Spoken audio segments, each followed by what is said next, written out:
What's up, everyone? It's Caddy with MoneyVest, and this is going to be an interesting, fun, hopefully an exciting video for all of us, where I am going to do a tier ranking for our magnificent 7 stocks, right? So 7 companies, those are going to be the players, and I'm going to rank them from undervalued to overvalued, okay? So I've got a whole tier ranking sheet I'm going to break down in this video, and I've also got a lot of numbers, a lot of, past 10 years of growth, next 10 years of growth, the current valuations. We're going to talk about all of those things, and I'll break down which of these 7s kind of fit in these different categories.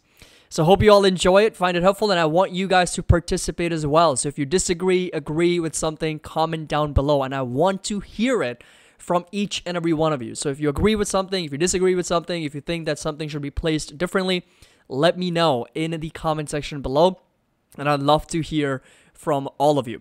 So make sure that you drop a like, subscribe, all that good stuff, and this right here is going to be our ranking sheet for today. So again, this is the magnificent 7-tier ranking. What I have here, and again, don't take this in the literal sense, okay? This is supposed to be fun. It's supposed to be a bit more humorous, so don't take it in a literal sense. But what I have over here is basically a list from overvalued, right? So grossly overvalued to somewhat overvalued to fairly valued to undervalued and to very, very undervalued. Okay, so there's 5 different tiers. Again, I'm going to repeat them again. I'm going to come over here. I'm going to repeat the 5 things. Grossly overvalued, overvalued, fairly valued, undervalued, and very undervalued. Okay, so these are the 5 things. And that is basically going to be justified from all of these. So we've got the red, the orange, the yellow, the green, and the blue, okay? So grossly overvalued is basically buy high, sell low. So that's going to be very, very overvalued. We've got somewhat overvalued. I put together Let's Gamble. We've got fairly valued, nothing really, meh. We've got undervalued, Found a Nickel. And of course, if it's very undervalued, it is so cheap. Sell your kids and mortgage your house cheap. So that is going to be all the way at the bottom. So it's, grossly undervalued. So those are the different rankings that we are going to put together. And these, of course, are our players. We got Meta, Apple, Tesla, Nvidia, Google, Amazon, and Microsoft. So hope you guys are ready. And I'm going to go over some of the past 10 years of growth, next 10 years of growth. We're going to talk about the valuations, the buybacks, and where the thesis really is coming from a lot of these companies, right? What is the narrative? What is driving these companies? What is going to be driving these stocks in the future? So we'll talk about all of those. So hope you guys are ready. And again, if you have any disagreements, agreements, comment down below. Okay, so this right here is the last 10 years worth of growth for these companies, okay? So we're going to start with Meta first, okay?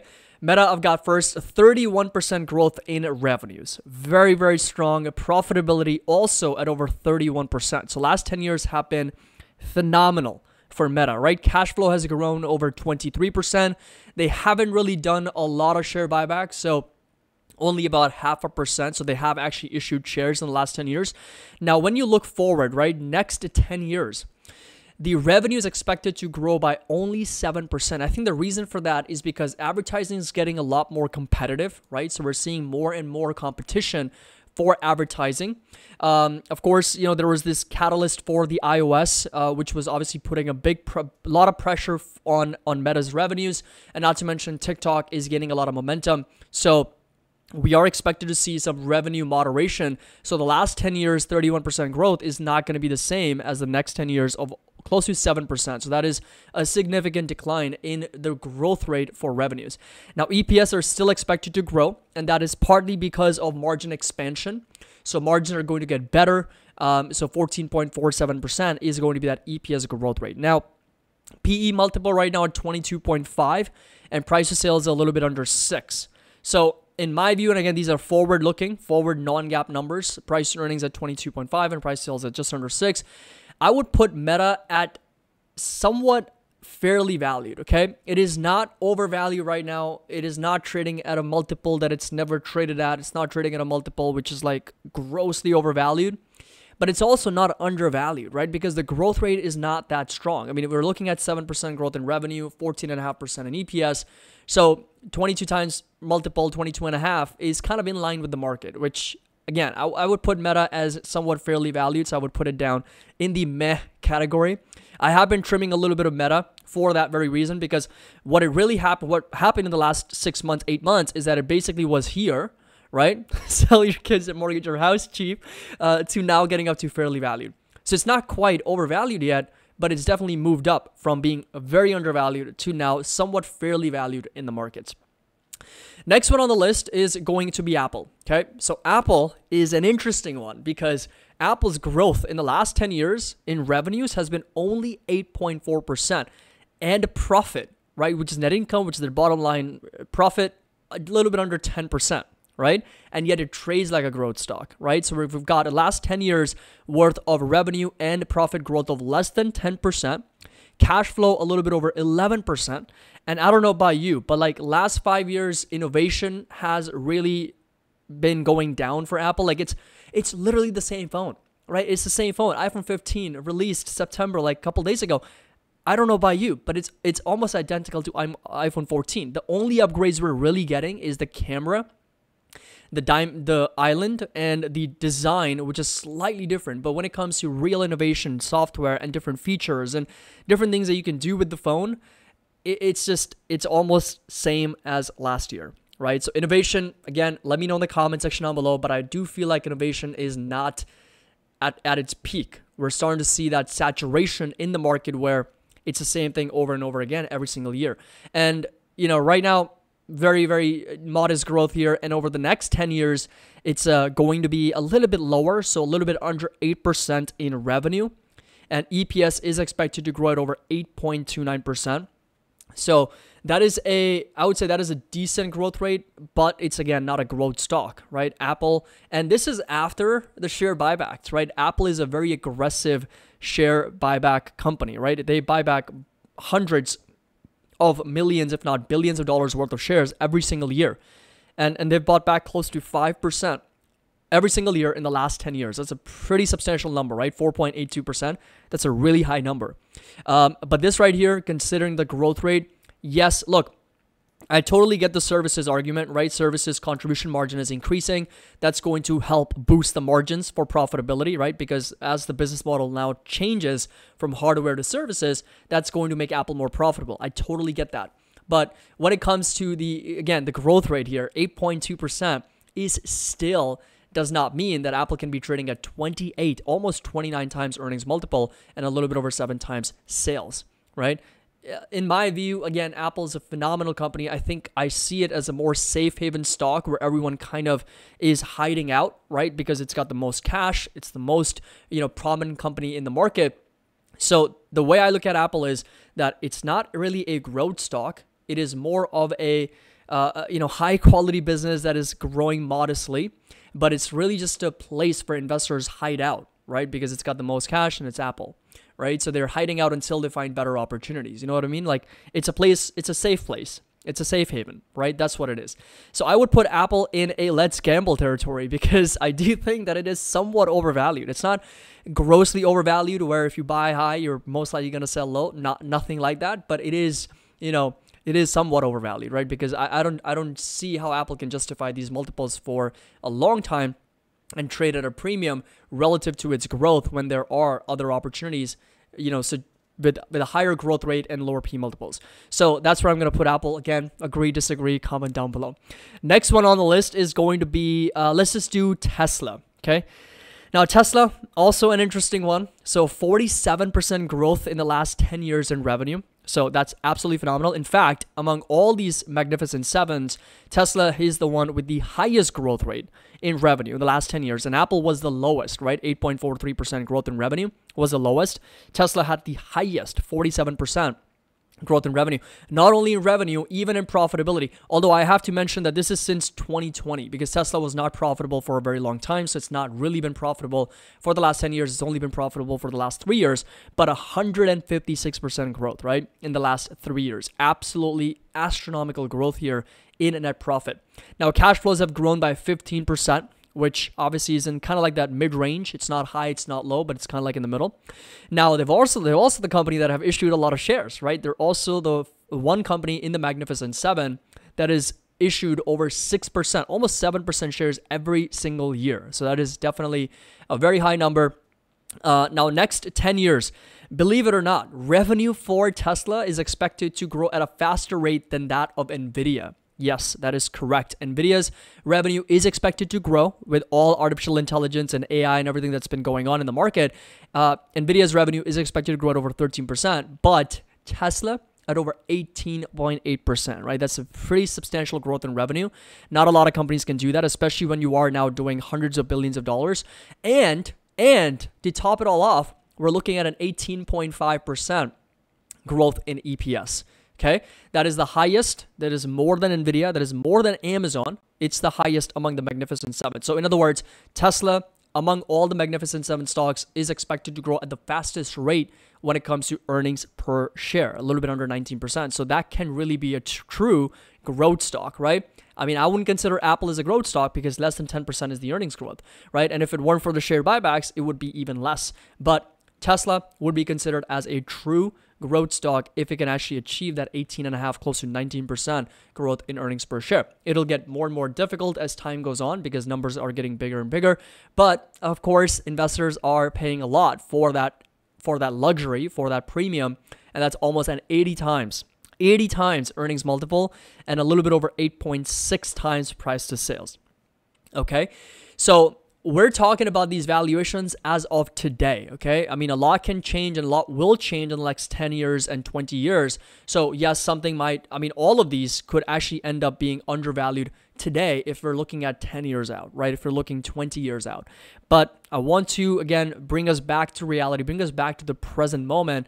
And this is simply an analysis based on what we know today. Okay, so if I'm putting Apple in the somewhat overvalued territory or category, doesn't mean that I believe that over the next 10 years, Apple is not going to perform well. Not at all, right? This is simply based on the present circumstances, present conditions in the market, and based on the valuations of these companies as of today, right? Of course, next 10 years, a lot of them are going to end up performing really well. They're going to grow, they're going to innovate, they're going to do really well. No doubt about that. But this is simply based on the present valuation. So considering 79 times earnings for Tesla and over 8.6 times sales. Now, the thing with the price to sales multiple for Tesla is that if it were a software company or a technology company, a pure tech play, 8.6 times all day long, right? There's no problem with that. It's totally fine. But because right now, over 90% of the revenue is coming from electric vehicles. And again, Tesla's my biggest position, right? So I have to continue to remind myself that even right now, Tesla is an OEM. It is a auto manufacturer. It is an electric vehicle company because majority of the revenue is coming from EV sales. So 8.69 for an electric vehicle company is high. It is really high. Again, like I said, if it were a tech company, if it were an advertising, cloud company, software company, services company, all day long, 8, 9, 10 times sales, no problem. But it's an EV company, at least as of today, right? At least in the present moment. So considering these two numbers, I'm definitely going to have to put Tesla in the grossly overvalued level here. And again, like I said, in 5 years time or 10 years time, Tesla is, in my opinion at least, going to perform even better. So, we could end up looking at this and be like, okay, Tesla was indeed undervalued for the price that it was trading at 5 years from now, 10 years from now. But based on today, based on the present level that Tesla's trading at almost $900 billion market cap for the revenues and the earnings and everything that we know today, everything that's already materialized, I can't help but put Tesla in the buy high, sell low category here. And of course, the ranking, just simply based on the valuation. Of course, this might end up looking like undervalued if you're looking at 10 years or 20 years out. But that's not the point, right? Because in 10 years, 20 years, who knows how the world is going to change, right? There's going to be a lot of things that change. That's going to be mostly based on some things that haven't happened yet. But this analysis is mostly on basis of things that have already taken place, already happened. Okay. Next one on the list is going to be Amazon. Now, Amazon is a company that is expected to generate a lot of profitability with not a lot of revenue growth over the next 10 years, okay? And that's actually one of the reasons why I have been dollar cost averaging a little bit into Amazon as well, because I mentioned that advertising and AWS is going to really take off for Amazon, especially advertising, and the margins are going to get better and the company is going to be more focused on profitability. So what we have witnessed for revenue for Amazon is just a little bit under 22% growth. Net profit has grown at just under 50%. Cash flows have gone up by over 22%, so very nice consistent growth there.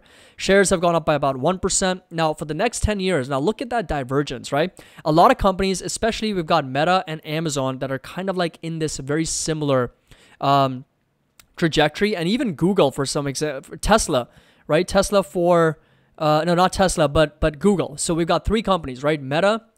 You know what? Let me just freeze this pane so we can actually look at it. So page layout, I'm going to go to data. Or no, view, and then freeze this pane. Okay, so now if you scroll over, okay, so next 10 years, if you look at Meta, Amazon, and Google, the thing is that their revenue growth is not going to be as strong, because for Meta, it's only 7%. For Amazon, it's 8.7%. For Google, it's 7%. But if you take a look at their EPS growth, it is more than twice. It is more than twice the revenue growth, right? What does that tell us? That tells us not only are these companies going to be focusing on share buybacks, but they're also going to be focusing on margin expansion, right? Margins are going to increase as their business model shifts a little bit, so they're able to generate a higher profitability and, of course, higher EPS growth, right? Even though the revenue is very, very modest, single digit. So same thing with Amazon, right? 8.7% revenue growth expected, but 18% earnings per share expected over the next 10 years. This is the second highest in these Magnificent Seven, right? Right after Tesla. It's very comparable to Tesla. It's actually, believe it or not, Amazon's EPS expectations for its growth are higher than that of NVIDIA. NVIDIA is at 14%, which is quite crazy to think about, right? And that's for a very reason. It's trading at a 64 times price earnings multiple on a non-GAAP forward basis, a little bit under 3 times sales, which again, it's an e-commerce company, so it makes sense why it's trading at a 2.5 times sales, but 64 times earnings multiple. Definitely very too high at the moment. So I'm going to have to go with my gut here. And again, put Amazon in the, I'm just kidding, in the all the way up here, buy and sell low. That's going to be buy high, sell low with Tesla. Those two partners in crime sitting up top, trading at a very high valuation at the moment relative to their earnings and their revenues. But of course, long term, there's also a lot of potential for these two companies because of all the growth rates that are priced in. And you know, that's the thing, right? The reason why these companies trade at a higher multiple is because investors are optimistic about their futures, right?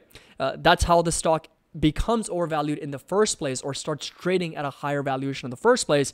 If a stock starts trading at a really, really cheap valuation, that basically means the price is really low and the investors are not willing to buy that stock. And that's how it gets to really low levels and to undervalued levels. So it's that analysis that, okay, even though these two companies right now, as it trades from a valuation perspective, are very, very expensive, but they've also got the most potential for growth in terms of their profitability, in terms of their net income.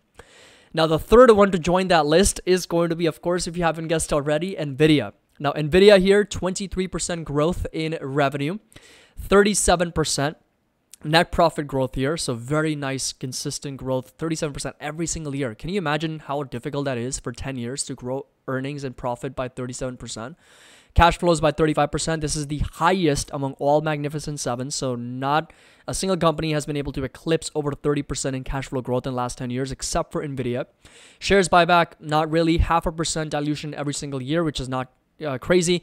And the next 10 years, NVIDIA, I'm actually surprised. The analyst expectations are only pegged at 14% for the next 10 years.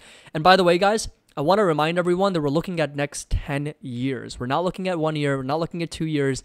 I know a lot of you guys will probably comment, 13% so low, like that should be 130%. We're looking at next 10 years. 10 years is a really long time. You got to envision what those numbers are going to look like. If NVIDIA is doing $1 trillion in a revenue, you really think they're going to be able to grow at 40, 50%? $400, $500 billion per year? Absolutely not, right? That's why the longer you go out, the lower the growth rates, the lower the P multiples get to, because the numbers get bigger and bigger and bigger, right? It's much more difficult to grow those types of companies. That's why for Apple, it is so difficult to grow now, right? For Amazon, it's so difficult to grow revenues. They're going to be doing, over $500 billion in revenues. That's why the revenue growth is starting to moderate. For NVIDIA, 13.7% is the growth rate, EPS at 14%. So we're not expecting a lot of margin expansion because I think they're already peaked out at 30-40% profitability margins here. So that's going to be pretty much in line with each other. Now, 40 times price earnings multiple is actually not bad. It's not bad. It's among the lowest among these three: Amazon, Tesla, Nvidia, 40.5. But the only problem here is 20 times sales, right? 20 times sales is crazy expensive. It's trading at twice as much as Microsoft, right? Microsoft's at 10.4. Nvidia trades at 20 times sales multiple, right? Price to sales. We look for companies that are at 20 times price to earnings. This is at 20 times sales, which is just crazy, right? So 40 times earnings, 20 times sales. The growth is very strong, no doubt. Very, very great company, high quality, but I'm going to have to put it up top here with the buy high, sell low gang of Tesla and Amazon. So that leaves us with two more companies. And again, if you have any questions, any comments, leave them down below so far if you agree, disagree from this Magnificent 7 tier ranking. But now we get to the bottom two, which is going to be Google and Microsoft. And Google has also had a very nice growth of 18% in the last 10 years in revenue, 17% in profit, and 23% in cash flows, right? So that's a very nice growth. Buyback, so 0.5% buyback is one of the three companies in the Magnificent Sevens that have actually done buybacks in the last 10 years, along with Apple and Microsoft. And we got a 7% revenue growth expected over the next 10 years, but 15% EPS growth, right? That's primarily because of share buybacks and margin expansion. So the reason why the revenue growth is slowing down for both Meta and Google, it's very similar, is because, in my opinion, again, these are companies that are already mature enough, and the revenue pool is not going to be that strong. Advertising in itself is slowing down. I think the only plus side for Google over Meta, and probably because it's a little bit higher, is because of the cloud business, right? Meta doesn't have a cloud business. Google has Google Cloud. So I think there's a lot of opportunity for growth in that area. Meta, of course, is going to be, dabbling into hardware, right? Oculus and all these other VR headsets, which is going to be competing with Apple. So hardware business in itself is a little bit more difficult of a sell, especially if you're just getting started. So that's what Meta is doing. But Google does have that growth engine with respect to the Google Cloud, and that's why the EPS is also expected to grow at a faster rate at over 15%. Now, valuation is quite reasonable. For Google, it's actually not bad, 24.6 times and 5.7 times sales, so very comparable to that of Meta. So Google, again, 24.6 times earnings and 5.7 times sales.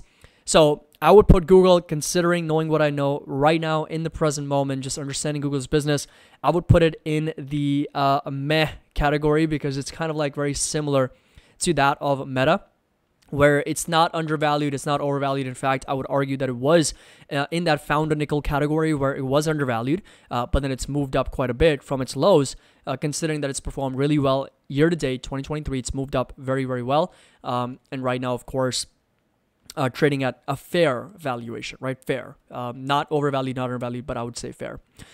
Okay, so that leads us to Microsoft. So far, we haven't found a nickel, or we haven't found any deals that are worth, mortgaging our house or selling our kids. But last comes Microsoft, 9.3% revenue growth here. And of course, net profit at a little bit over 12.6%. Cash flow at a little bit over 7%. So that's a pretty good growth rate. Again, the reason why these are high quality companies is because they're able to grow really well. Shares outstanding have gone down by over 1%. And the next 10 years for Microsoft is 9 and 9. Okay, a little bit under 10% in both revenue and EPS. So that's going to be intact. That's pretty modest, pretty conservative. It's actually a little bit higher than Apple. And that's actually one of the reasons why I think it does trade at a higher multiple than Apple, because the growth rate is expected to be higher than that of Apple. But even then, 30 times and 10.4 times sales is a little bit higher if you look at it from a earnings and a revenue growth perspective, right? So here's the thing. If you start comparing Microsoft and Apple, you might argue that both of them are okay. Like Microsoft is 30 times, Apple is 28 times. So they're both kind of like, almost identical to each other's valuation because of the growth rates that they have. But if you compare these valuations to their respective growth rates, then you can start to understand, okay, at 28 times earnings multiple for EPS, it's going to be growing at 8%. That is expensive, right? Microsoft, 30 times P multiple for EPS, it's expected to grow at 9.8%. That is expensive, right? So that's when things get a little interesting, because if you do the price to earnings growth multiple, which is the PEG ratio, right? That's PE over growth. Then we do 22.5 over the EPS. and we're looking at so 14.4. So we got to do this, and then we also got to divide by 100. So 1.55 is the PEG ratio for Meta if we're looking at over the next 10 years. If you do the same calculation for every single stock, now you can start to understand why I have put Apple and, you know, Microsoft that I'm about to put in somewhat overvalued category, because they are very, very high at over 3.4 and 3. Right? I mean, Nvidia is at 2.86. That's why I was kind of like in a little bit of a, I was like, do I really need to put, you know, Nvidia here at buy high, sell low, like grossly overvalued? I'm still kind of debating that. I'm still doubting whether Nvidia deserves to be at that high, or maybe it can be let's gamble territory. So I don't know. Let me know. What do you guys think? What do you guys think? Where should Nvidia really be? Based on the PEG ratio, I would put it on let's gamble. But just based on an absolute P multiple basis and the price of sales, that's the problem, right? Price of sales is the real problem. If we do, let's say, price to sales and then the growth rates of PSG, which is going to be, that's also a soccer club. But let's just do the price to sales multiple divided by the growth in revenue and then divided by 100. And what are we looking at? We're looking at 0.84 for Meta. And then see, look what happens, right? Nvidia then becomes the most overvalued stock, right, among the list, right here, 1.45. If we're doing simply based on the price of sales multiple, because that's price of sales divided by the growth in sales, right? So 1.45 times, which is the highest, and Microsoft is the second highest, right? 1.1. That's exactly the reason why I'm going to put Microsoft all the way up here in the let's gamble territory, because it's somewhat overvalued. But of course, it is a lot lower in terms of the price earnings and the growth ratio relative to its growth. You know, honestly, I could even put Microsoft in the buy high, sell low category, because it kind of is on the higher end of that. But then, of course, Apple's also 3.48, but it's got a much lower price of sales to growth multiple. So it is quite an interesting dilemma here. But yeah, you know, I mean, Apple, Microsoft, somewhat overvalued. Nvidia, I'm kind of like, if I could put it in the middle, I would put it in the middle. But it's you know what? I'm gonna stick to my ranking there. It is in my opinion a buy high, sell low category, and then I'll put Microsoft right next to Apple, because it does compensate for the price of sales growth ratio, which is higher for Microsoft, lower for Apple. But then, of course, when it comes to PEG ratio, it is lower for Microsoft, higher for Apple. But then, of course, we do have Amazon, you know, Tesla, no doubt about it. I mean, they're both based on a price earnings multiple. They're both sitting at the buy high, sell low levels. And Nvidia, mostly because of this multiple right here, is sitting up top with them. But let me know in the comment section down below if you would put them over here. But there we go. That's my final rating. Nothing that's undervalued right now, at least in my opinion, or that's grossly undervalued. Everything is either, in my opinion, fairly valued or somewhat overvalued to highly overvalued at the moment. But let me know in the comment section down below. This is going to be a long video, but hopefully it's fun. And again, links down below if you're interested in joining, getting advantage of our 16% annual discount. Comment down below if you agree, disagree. As always, happy investing. I'll see you all in the next video.